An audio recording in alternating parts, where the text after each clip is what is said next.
Today I share 3 tips for everybody that uses DVS, specifically vinyl users. All of that coming up.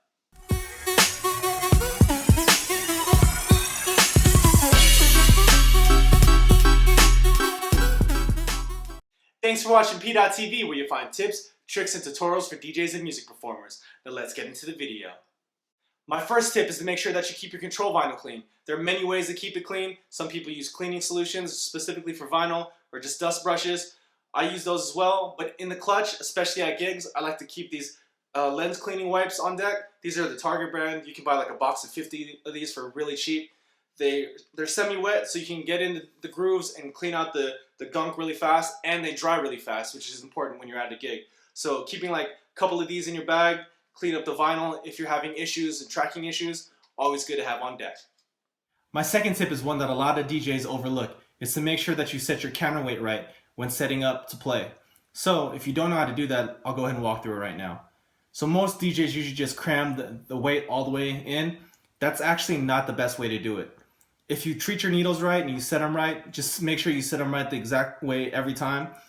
What you go ahead and do is back up the weight all the way back until the needle barely sits on the vinyl. So for me, about there. Now, once you do that, go ahead and the numbers on the back, you want to go ahead and set that to 0 without moving the weight. Now you want to move the weight inward using the numbers on the side. These are the actual weight numbers. Different needles have different settings for weight. A good all-around setting is about 3.5, so I'll go ahead and screw that in.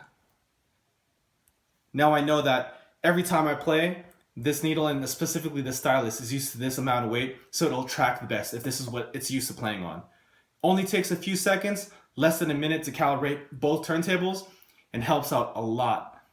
Especially in places with like a lot of bass or you're having any issues, at least you know this is a good starting point. If you need to push the weight up because there's too much vibration, you know exactly where to do it and you know exactly where to set it.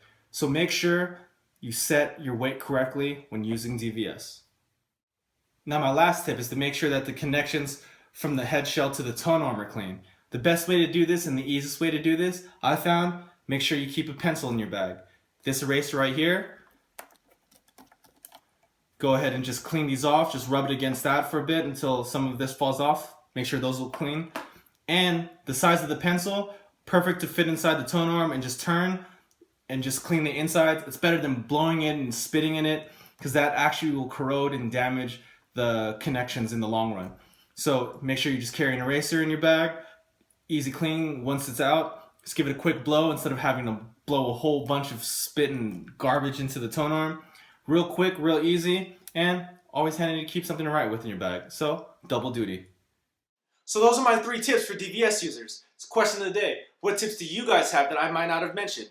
Go ahead and leave that down in the comments below. I'd love to see what you guys have. And as always, if you found this video useful, please go ahead and give it a thumbs up. And thank you for watching PDot TV, where you'll find tips, tricks, and tutorials for DJs and music performers. See you next time.